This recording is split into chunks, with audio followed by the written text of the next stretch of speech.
Así que le invito a Brian, que puede estar pasando, y qué bueno que podamos escuchar de vez en cuando a los jóvenes, ¿no? Porque siempre los viejos pensamos que sabemos todo, ¿viste?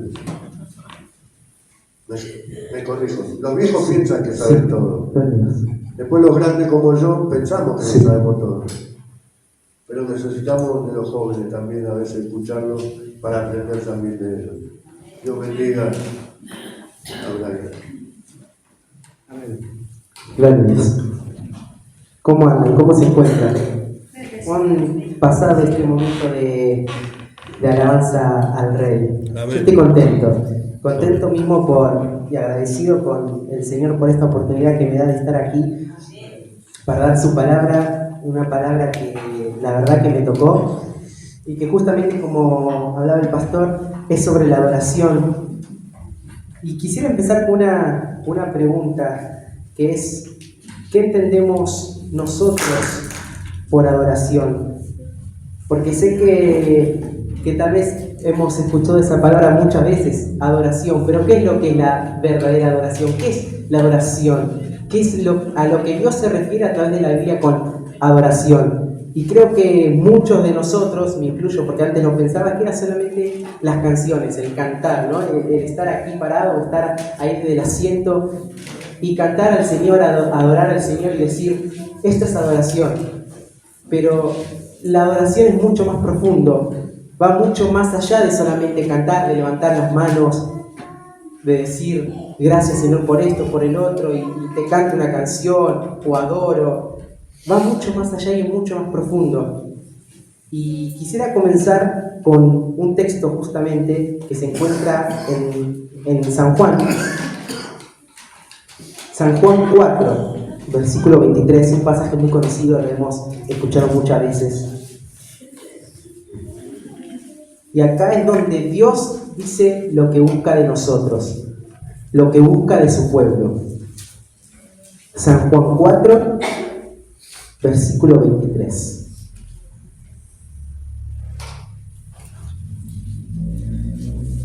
Dice así: mas la hora viene y ahora es, cuando los verdaderos adoradores adorarán al Padre en espíritu y en verdad, porque también el Padre tales adoradores busca que le adoren. Recordemos que estas palabras las dice Jesús en un momento interesante y en un momento único, porque si recordamos bien y empezamos a leer el capítulo 4, no se lo dice esto a un levita, a un sacerdote, se lo dice ¿a quién? A la mujer samaritana.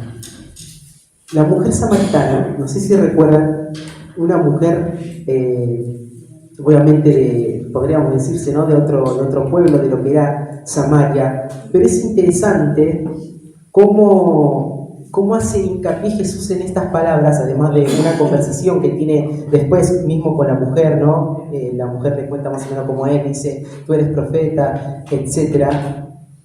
Era una mujer donde, digamos, vamos a hablar un poco en el día de hoy, no era una mujer que estaba bien delante de los ojos del Señor. Sin embargo, Jesús le dice estas palabras a esta mujer. Vuelvo y repito, no es a un sacerdote, no es a un profeta o a alguna otra persona, digamos, de un calibre más alto, se lo dice a la mujer samaritana. Ahora, antes de entrar, quiero que nos pongamos un poquito en contexto y entender qué sucedía entre Israel y Samaria. Si recuerdan, había una amistad, ¿no? Un odio entre aquellos dos pueblos. Acá justamente estuve buscando. Dice, la enemistad entre los israelitas y los samaritanos tenía varios motivos. Entre ellos, uno de los cuales es el lugar de adoración. Si recuerdan, los samaritanos creían que a donde estaba la presencia de Dios era justamente en el monte Gerizim, que creían que allí donde se debería adorar a Dios. Y con Israel era en Jerusalén. Además de eso tenían, además de otros motivos, están los textos religiosos, los cuales los samaritanos aceptaban solamente los cinco libros del Pentateuco y rechazaban los escritos por los profetas y las tradiciones judías. Y además los samaritanos eran una raza mixta entre lo que sería el pueblo de Israel y también con los asirios. Entonces había una gran enemistad entre Samaria y entre Israel. Ahora, también un poco para entrar en contexto, quiero que pensemos y quiero que nos metamos un momentito en lo que era la mente del judío en ese momento. ¿Qué pensaba el judío en ese momento? ¿Qué pensaba el israelita en ese momento? ¿Cuáles eran las cosas que creía el israelita en ese momento? Justamente hay 4. El primero es lo que conocemos, la esperanza en un Mesías, que todavía lo siguen creyendo. Todavía los israelitas creen que va a venir un Mesías, cosa que nosotros ya sabemos que ya vino, es Jesús, el cual murió y resucitó, ¿no? Pero eso era uno, en la mente y en el corazón, por así decirlo, venían de fábrica con estas creencias. El primero es la esperanza en un Mesías. El segundo es una fuerza muy grande de la descendencia. Si nosotros vemos la Biblia, muchas veces habla de la descendencia, y hay libros y libros que hablan sobre toda la descendencia, que a veces no lo leemos, porque no lo queremos leer porque es muchísimo, pero ¿para qué es esto? Bueno, tiene su lógica, y los israelitas creían mucho en la descendencia, en el poder de la descendencia. La tercera, muy grande, también es la ley, en la ley de Moisés, ¿no? Los 10 mandamientos. Y el último, y uno de los cuales también es porque Jesús se mete en este tema, y le dice justamente esto a la mujer samaritana, es el templo. El templo. ¿Qué era el templo para Israel? Bueno, el templo justamente donde ellos creían, donde en su mente en el Antiguo Testamento estaba la presencia del Señor. Y sabemos que ahí entraban solamente los sacerdotes, Aarón y la familia de Aarón, etc. Pero solamente ahí era donde estaba la presencia del Señor. Ahí es donde estaba Dios, justamente, donde se tenía que ir a adorar, a donde era Jerusalén, en el templo. Los israelitas ya venían de fábrica con estos pensamientos, cosas que justamente, como hablábamos antes, los samaritanos, concretamente la mujer samaritana, decía, ¿dónde se adora a Dios? Es en el monte Gerizim, es en Jerusalén, ¿en dónde? Entonces es Jesús cuando dice estas palabras, pero hay que entender algo, y es justamente que la adoración no está limitada a un lugar, no está limitada a la iglesia, no está limitada a una habitación, no está limitada a un tiempo, un momento. La adoración va más allá. Y quiero entrar un momentito a definir lo que es la adoración. La palabra griega que más se traduce como adoración en el Nuevo Testamento es proskuneo. Esta palabra significa postrarse delante o arrodillarse delante. Por su etimología hace referencia a un perro lamiendo o besando la mano de su amo.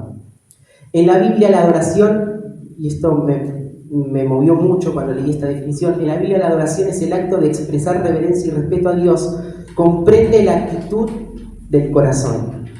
Comprende la actitud del corazón, así como prácticas rituales privadas y públicas, individuales y corporativas. Un verdadero adorador es alguien que ofrece reverencia y honor a Dios y cuenta con una vida de devoción a Dios. Pero me gustó justamente esto, comprende a la actitud del corazón. La adoración no es solamente cantar, no es solamente levantar las manos, es una actitud del corazón. Y justamente quiero que vayamos un momentito a Mateo capítulo 6, versículo 21. Yo voy a leer otra versión que es la Nueva Traducción Viviente, que me gustó mucho. 6:21.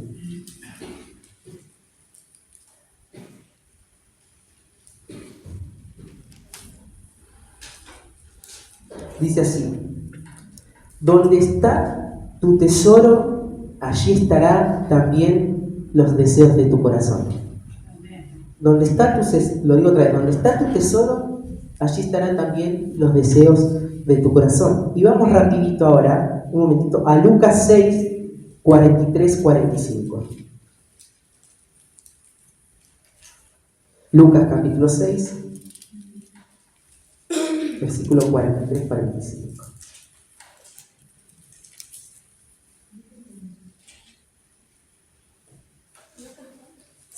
Lucas capítulo 6, versículo 43-45. Yo voy a leer ahora la versión, la TDA.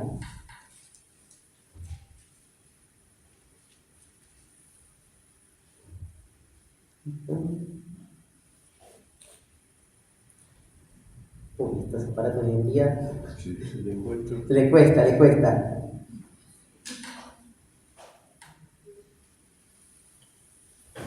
Ahí está. 43-45. Dice así. Jesús les dijo, ningún árbol bueno produce frutos malos y ningún árbol malo produce frutos buenos. Cada árbol se conoce por los frutos que produce.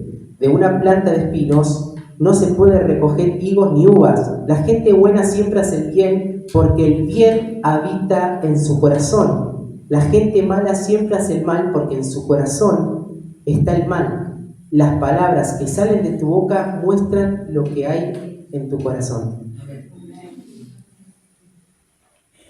Ahora, es fácil a veces confundir el tesoro real y verdadero con lo que Dios te presentó, con lo que son los dones, los talentos. El tesoro no es eso, el tesoro no es los dones o el talento que te dio el Señor.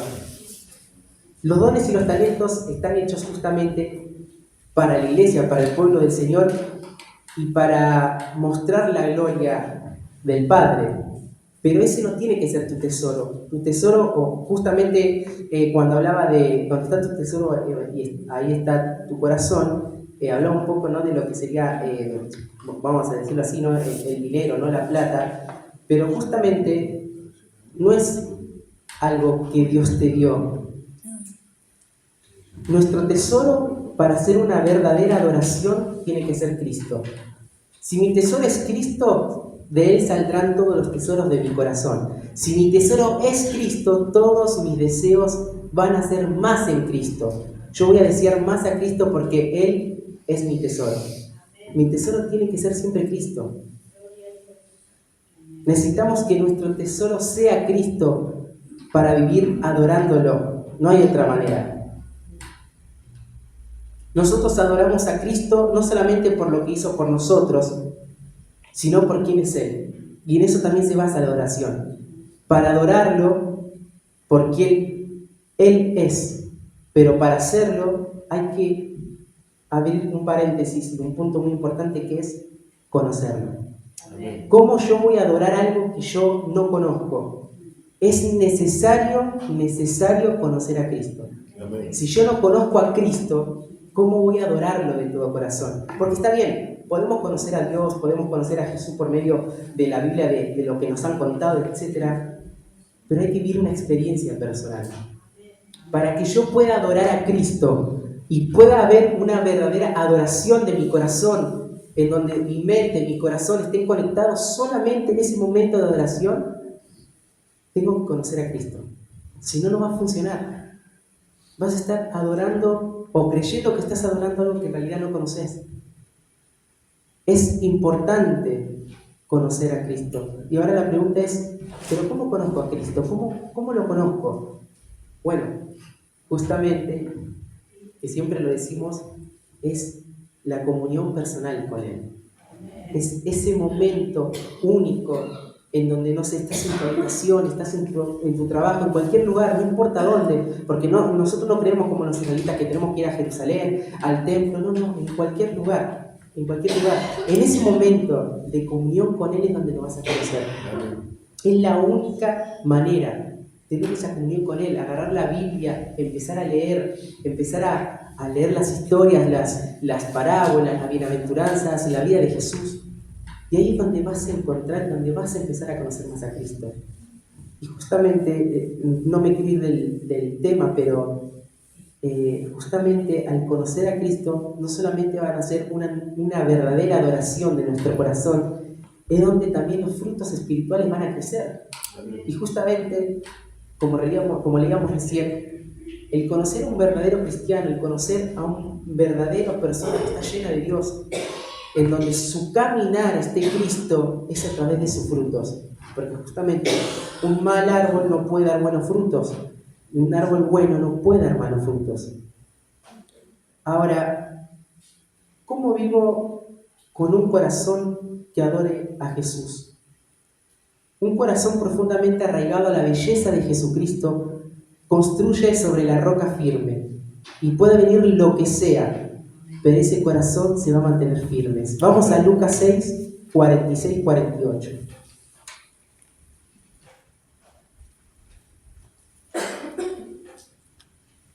Yo voy a leer la versión TLA. Lucas capítulo 6, 46, 48.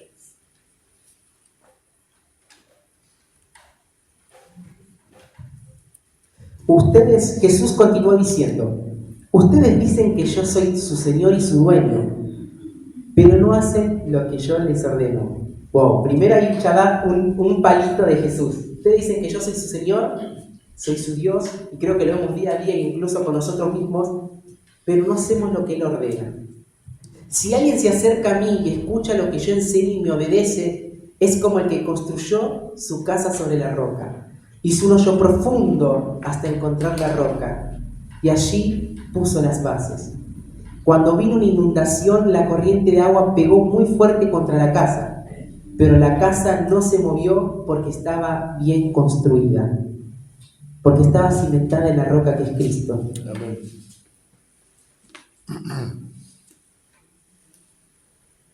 Es importante esto y me gustó cuando hace hincapié en este, cavó un hoyo profundo. Es como que no se quedó con el exterior, con lo que veía, no, sino cavó, hizo el hoyo hasta llegar a las bases, hasta llegar a la raíz, que es Cristo. Nosotros, y me incluyo, que muchas veces tenemos preocupaciones, tenemos problemas, tenemos estrés, tenemos cuantas cosas que la situación misma del país, cuestiones personales, pero mientras tu corazón esté anclado en Cristo, nada te va a mover. Mientras tu corazón esté en las bases que es Cristo Jesús, no hay nada que te pueda mover. Pueden pasar vientos, pruebas, problemas, ¿vas a estar triste? Sí, vas a estar triste porque Jesús nunca dijo que el cristiano va a vivir feliz, el cristiano va a tener siempre una sonrisa de oreja a oreja. No, vamos a pasar malos momentos. Pero lo importante es estar anclado en Cristo. ¿Por qué? Porque así no nos vamos a desviar. Y porque en esos momentos concretos donde estamos en una situación mala, es donde Cristo te va a estar diciendo, yo estoy ahí. Y cuando tú sientas eso en tu corazón, lo estás conociendo. Y como dije antes, es importante conocer a Cristo para adorarlo. Tenemos que cimentar nuestra vida en Cristo Jesús. Así es, a través de, en toda tu vida, ya sea con una pareja, ya sea con tus hermanos, con la iglesia misma, con amigos. Toda tu vida tiene que estar plantada en Cristo. Y así vas a ver que pase lo que pase, la fe y la esperanza siempre va a venir y va a estar bien plantada y bien cimentada en Cristo Jesús. Vamos a ir un momento.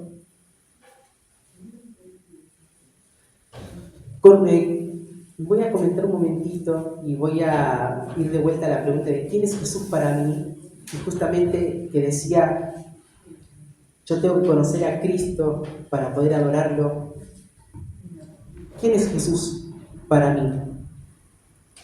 Y les voy a decir una cosa, es, si conozco a Jesús, voy a conocer las profundidades del Padre. Nosotros recordemos que ellos son uno, son dos personas distintas con la misma esencia, pero si yo conozco a Jesús, voy a conocer las profundidades del Padre. Vamos a ir un momentito a Isaías 53. Yo voy a leer la versión NBI. Isaías 53. Y cada vez que se habla de cómo era Jesús, ¿no? Que a veces mucho nos preguntamos y lo vemos en las series, Jesús con ojos verdes, blanquito, el pelo largo. Pero vamos un momentito a Isaías 53, que nos da una descripción detallada de cómo era Jesús.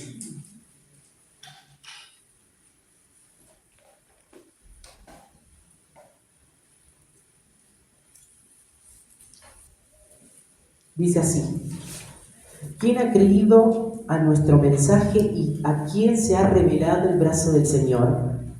Creció en su presencia como vástago tierno, como raíz de tierra seca. No había en él belleza ni majestad alguna. Su aspecto no era atractivo y nada en su apariencia lo hacía deseable. Despreciado y rechazado por los hombres, varón de dolores, habituado al sufrimiento, todos evitaban mirarlo. Fue despreciado y no lo estimamos. Ciertamente él cargó con nuestras ofensas, con nuestras enfermedades y soportó nuestros dolores. Pero nosotros lo consideramos herido, golpeado por Dios y humillado. Él fue traspasado por vuestras rebeliones y molido por nuestras iniquidades. Sobre él recayó el castigo, precio de nuestra paz, y gracias a sus heridas fuimos sanados. Todos andábamos perdidos como ovejas, cada uno seguía su propio camino, pero el Señor hizo recaer sobre él la iniquidad de todos nosotros. Maltratado y humillado, ni siquiera abrió su boca. Como cordero fue llevado al matadero, como oveja que enmudece ante su trasquilador, ni siquiera abrió su boca. Después de aprenderlo y juzgarlo, le dieron muerte. Nadie se preocupó de su descendencia. Fue arrancado de la tierra de los vivientes y golpeado por la rebelión de mi pueblo. Se le asignó un sepulcro con los malvados y con los ricos fue su muerte, aunque no cometió violencia alguna ni hubo engaño en su boca. Pero el Señor quiso quebrantarlo y hacerlo sufrir. Y como Él ofreció su vida para obtener el perdón de pecados, verá su descendencia, prolongará sus días y llevará a cabo la voluntad del Señor. Después de su sufrimiento verá la luz y quedará satisfecho. Por su conocimiento mi siervo justo justificará a muchos y cargará con las iniquidades de ellos. Por lo tanto, le daré un puesto entre los grandes y repartirá el botín con los fuertes, porque derramó su vida hasta la muerte y fue contado entre los transgresores. Cargó con el pecado de muchos e intercedió por los transgresores. Él es Jesús. Él fue quien murió por nosotros, quien sufrió, quien fue golpeado, quien fue herido, quien fue vituperiado, escupido, insultado, y todo por nosotros. Y es ahí donde justamente Él muestra su amor para con nosotros y nos dice: yo soy Él, yo soy Jesús, que murió por vos, por tu vida, di mi vida por tu vida. Y Él te dice: yo vengo a sanar tu corazón, yo vengo a limpiar tus pecados, yo vengo a limpiar los pecados de la humanidad. Un varón, como dice acá, sin belleza alguna, que es más, cuando lo fueron a buscar, no sé si se acuerdan, preguntaron quién era Jesús, no lo reconocían porque era uno más. Jesús no era alguien que era visto y ya lo reconocían, no, era uno más. Vino sin belleza y justamente para, además de mostrarnos esa humildad, y mostrarnos que para acercarse un poco más a lo que somos nosotros los humanos, ¿no? Pero Él sufrió por nosotros. Y justamente ese es uno de los motivos por los que también lo adoramos y lo tenemos que conocer. Ese sentimiento de: wow, Jesús hizo esto por mí, Jesús murió, sufrió por mí, no lo merecía, no lo merezco, sigo fallando, me sigo equivocando y aún así me sigue perdonando día a día. Nosotros tenemos esa certeza, esa gracia de que Jesús nos va a perdonar. Jesús nos sigue perdonando. Incluso ahora, si me equivoco, Jesús me perdona por su sangre que vertió en la cruz. Amén. Y Él es Jesús. Ese fue el Jesús que murió por nosotros. Y en Colosenses 1, voy a ir un momentito rápido, nos dice algo más sobre Jesús. Colosenses 1, del 15 al 22.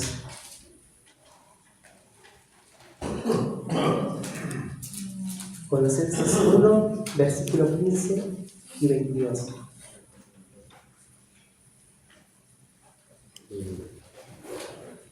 Dice: Él es la imagen del Dios invisible, el primogénito sobre toda creación, porque por medio de Él fueron creadas todas las cosas, en el cielo y en la tierra, visibles e invisibles, sean tronos, poderes, principados, autoridades, todo ha sido creado por medio de Él y para Él. Él es anterior a todas las cosas que por medio de Él forman un todo coherente. Él es la cabeza del cuerpo, que es la iglesia. Él es el principio, el primogénito de entre los muertos, para ser en todo el primero. Porque a Dios le agradó habitar en Él con toda su plenitud, y por medio de Él reconciliar consigo todas las cosas, tanto las de la tierra como las del cielo, haciendo la paz mediante la sangre que derramó en la cruz. En otro tiempo ustedes, por sus actitudes y malas acciones, estaban alejados de Dios y eran sus enemigos. Pero ahora Dios, a fin de presentarlos santos, intachables e irreprensibles delante de Él, los ha reconciliado con el cuerpo mortal de Cristo mediante su muerte. Por medio de Él y para Él fueron creadas todas las cosas.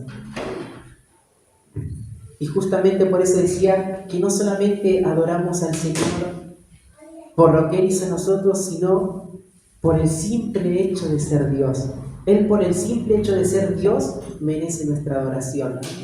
El Creador, el que sostiene con su mano todo el universo, lo adoramos justamente porque Él es Dios. Lo adoramos no solo por lo que hizo, sino también por lo que es Él. Y quiero que se queden con algo, con esta frase que es verdad y me hizo pensarlo mucho.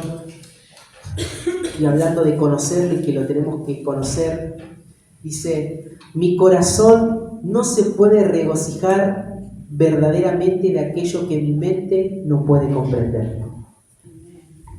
Mi corazón no se puede regocijar verdaderamente de aquello que mi mente no puede comprender. Debemos conocer a Cristo para adorarlo de una manera verdadera. Y la adoración es la respuesta o conveniencia de la revelación de Dios. Y la revelación de Dios fue justamente Cristo. Dios reveló su presencia, Dios reveló su palabra, Dios se reveló a sí mismo en carne como Jesús. Un corazón adorador es un hijo que entendió la paternidad de Dios, que también lo conoció como un Dios todopoderoso, de un hijo que conoce al Espíritu Santo, que está deslumbrado con su belleza, pero también de alguien que conoce a Cristo y está arraigado sobre la roca, y por más que vengan vientos, pruebas, aflicciones, por más que se vayan o lleguen gente, pase lo que pase, el corazón va a permanecer firme y quieto en Cristo Jesús. Amén. Gloria a Dios. Un corazón adorador es aquel que conoce a Cristo, aquel que conoce las profundidades del Padre a través de Cristo. Y justamente esta fue por una de las cosas que Dios envió a su Hijo, además de lo principal de morir y redimirnos del pecado, para que lo podamos conocer y le podamos adorar. Porque si se acuerdan, en el Antiguo Testamento adoraban a Dios en el templo, no a través de los sacrificios, los holocaustos, pero no llegaron, o yo creo que no llegaron a comprender como hoy nosotros tenemos la facilidad de comprender lo que es Dios por medio de Cristo. Porque justamente Cristo es quien nos mostró la belleza, el poder y el amor de Dios. Amén. Ahora, hay unas preguntas que quiero hacer. Es, ¿cómo sé que mi adoración le agrada a Dios? ¿Cómo sé que mi adoración, que lo que hago, le agrada a Dios? ¿Cómo sé que fue y que es una adoración genuina? Bueno, se resume fácil, no hay que andar con rodeos, justamente está acá, en la Biblia. Si quieres saber si tu oración, si lo que vos haces, cómo lo haces, que es lo más importante, le agrada a Dios, está en la palabra de Dios. Siempre que yo quiero decir algo, quiero que esté fundamentado en la Biblia, y justamente esto lo quiero fundamentar en la Biblia. Pero es importante entender que todo lo que necesitamos en nuestro diario vivir, todas las leyes, todas las reglas, todo lo que nosotros vayamos a hacer, es necesario que esté acá y que la Biblia sea testigo de lo que nosotros vamos a hacer o decir. Y quiero que sepan algo, porque a mí me pasa y yo también lo veo, y es que todos los ministerios de adoración que vemos en YouTube, que vemos en Instagram, que vemos en TikTok, que vemos en Facebook, cada uno de esos ministerios de adoración no son un ejemplo completo de lo que es la adoración, ni lo que Dios quiere que seamos como adoradores. Ellos muestran un aspecto de la adoración, pero no es el total de la adoración. Y ahora, hablando de esto, respondiendo a estas preguntas, podemos ir a distintos libros. Uno de ellos, por ejemplo, puede ser Samuel, donde a Dios le agrada más la obediencia que un sacrificio de adoración. En Mateo 6, Jesús dijo que es mejor estar bien con tu hermano que ir y dar una ofrenda de adoración. En Malaquías, Dios se enojado con los sacerdotes porque no hacían las cosas de corazón. Y, si quieren ir un poquito más nuevo, en Apocalipsis, la adoración posee dos ingredientes para que sea genuina: rendición completa y que solo Jesús sea glorificado. Esos son un ejemplo de algunos pasajes que hablan de qué es lo que Dios quiere como adoradores y qué es, si es que lo estamos haciendo bien o mal. Porque nosotros, yo con el piano, acá las chicas cantando, mi papá, etc., nosotros no somos el grupo de adoración, porque la adoración nos corresponde a todos. La adoración es para cada uno, desde el que está en el fondo, el que está acá predicando en este momento, desde el último hasta el primero. La adoración es unánime. La adoración nos corresponde a todos, porque no es cantar solamente unas canciones, unos coritos. Es una decisión del corazón. Es una demostración de lo que está en nuestro corazón, de los deseos de nuestro corazón. Una adoración corresponde a toda aquella persona que conoce a Cristo y que tiene sus deseos y su vida en Él. Si vos querés saber si algo le agradó a Dios, hay que comprender esto: que de acá sale todo.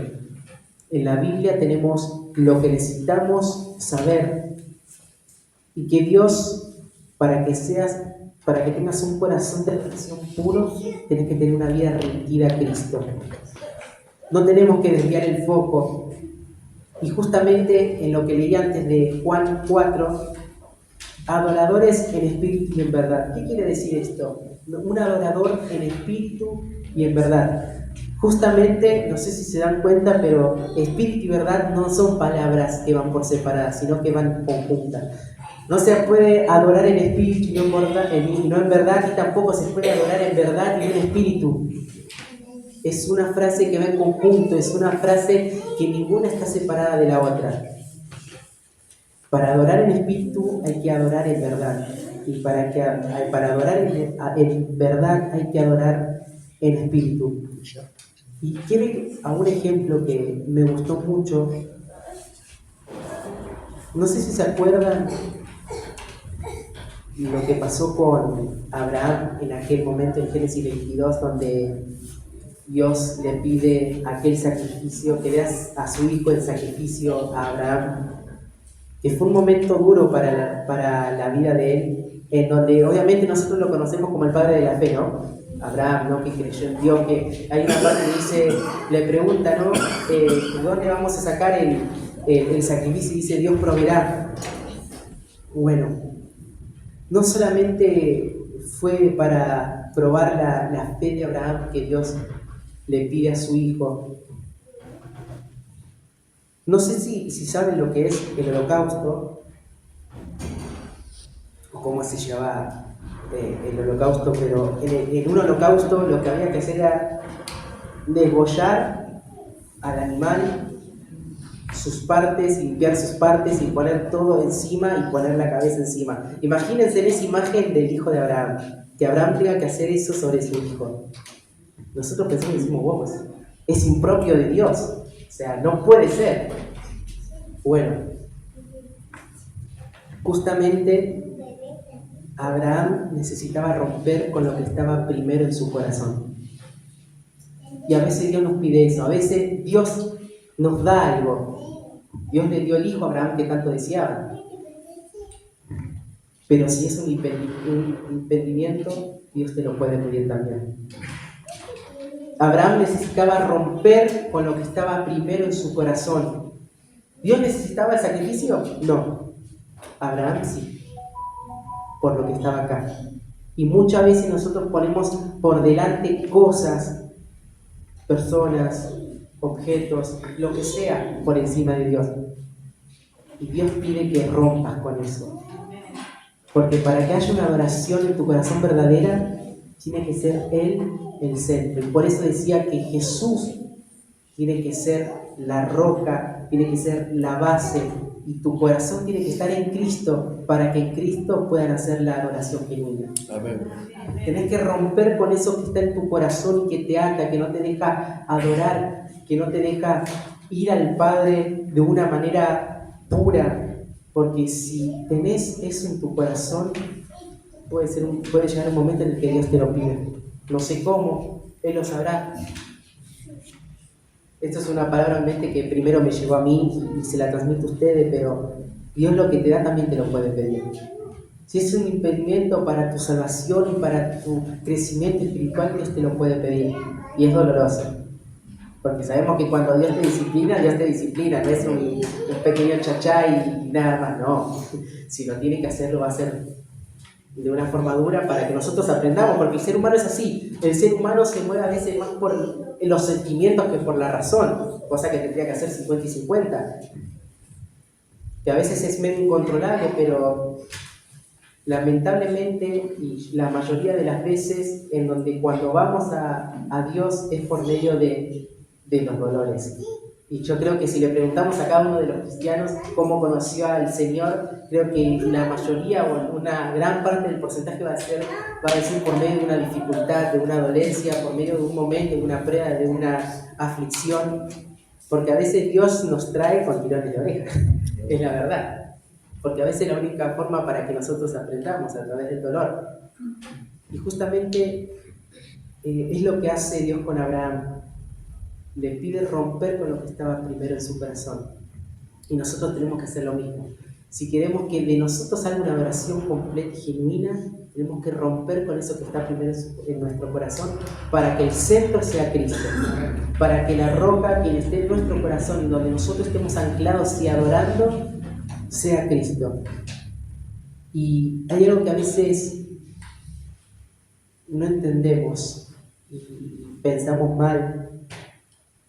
Y a veces mismo oramos para poder tal vez servir en la iglesia y hacer tantas cosas, o nosotros queremos hacer tantas cosas como para mostrar nuestra devoción a Dios, pero nunca un llamado de Dios va a estar pensado en vos.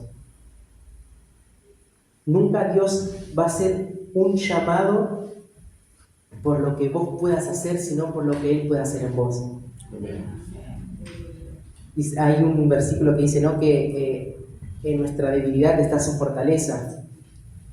Dios nunca va a pensar en vos de esa manera de decir, no, tiene que hacer esto porque Él quiere que demostrar, no. Porque quien va a demostrar su poder a través de tu vida va a ser Cristo. Vos solamente sos una herramienta, vos solamente sos el siervo en el cual Dios va a ser glorificado a través de milagros, a través de dones, de talentos, pero no es porque está pensando en vos, está pensando en vos, está pensando en Él mismo. Y eso hay que entenderlo, porque a veces creemos que podemos hacer tantas cosas por nosotros, y no es por nosotros, sino es por Él, y a veces se nos desvía el foco de decir, no, porque soy un gran siervo de Dios, soy un gran músico, porque tengo que tocar más instrumentos, etcétera, etcétera. No. La meta no es lo que vos hacés, la meta y el fin y el foco tiene que ser lo que Dios hace en vos, para que Él sea glorificado. Y eso es parte de la adoración. Entender que todo lo que hagas no es por vos, sino es por Él. Porque por Él y para Él son todas las cosas. Si nosotros triunfamos, si bien damos gracias, no es por nosotros, sino para entender la majestad y el poderío del Señor. Para hacer una verdadera adoración, nunca tenemos que estar pensando en nosotros, sino en el Padre. Nosotros tenemos que pensar en ser más dóciles a la voluntad del Padre, ser más dóciles a los deseos de su corazón. Y para eso nosotros tenemos que tener esa comunión y estar arraigados en Cristo. En nuestro caso, en nosotros como músicos, como cantantes, pero esto va a ir en todos los ámbitos, hay que hacer del ensayo un devocional. No hay que pretender fluir el domingo si durante la semana no le dijiste ni hola al Espíritu Santo. De tu ensayo, de tu lectura diaria, de escuchar videos, prédicas, tiene que ser un devocional en tu vida. Tiene que ser un aprendizaje constante en tu vida para que puedas crecer y para que así el Señor pueda usarte de una manera completa. Amén. Tenemos que hacer un devocional en nuestro diario vivir. Lo que pase, lo que suceda, lo que escuchemos, lo que leamos, lo que sea, tiene que ser un devocional en nuestra vida. Tenemos que constantemente ir conociendo al Padre, constantemente pretender y dimensionar esa conexión con Jesús para que después podamos ser adoradores en espíritu y en verdad, así como el Señor lo pidió. Y quiero que justamente nos quedemos, para terminar con esto, que es, para entrar a las profundidades del Padre hay que conocer a Jesús. Para entrar a las profundidades de los deseos del corazón del Padre hay que entrar y conocer cómo, quién y qué era Jesús. Para que nuestra adoración genuina tenemos que tener un corazón agradecido y rendido a los pies de Cristo. Porque a través de ella es donde vamos a glorificar al Señor, porque todo eso se basa en eso. Como dije antes, la adoración no está limitada a un lugar, no está limitada a la iglesia, a una habitación, cuando pones un video en YouTube, unas canciones. Es tu vida, no está limitado a un horario, un sistema. Lo que Dios busca y quiere como adoradores es que Él sea glorificado en todo momento, no estar sujeto a un lugar, situación o momento, sino en tu vida diaria, que tu caminar glorifica a Dios, que todo tu ser glorifica a Dios, lo que pensás, lo que haces y lo que sos, tu espíritu, tu alma, tu mente y tu cuerpo glorifique a Dios, porque mismos somos santos del Espíritu, somos templo del Espíritu Santo. El Espíritu del Señor no está en un templo, en una iglesia, está en nosotros mismos. Y aquí se cumple justamente lo que decía aquel salmo, que todo lo que respire alabe a Jehová. Dios nos bendiga. Amén. Amén. Gloria a Dios.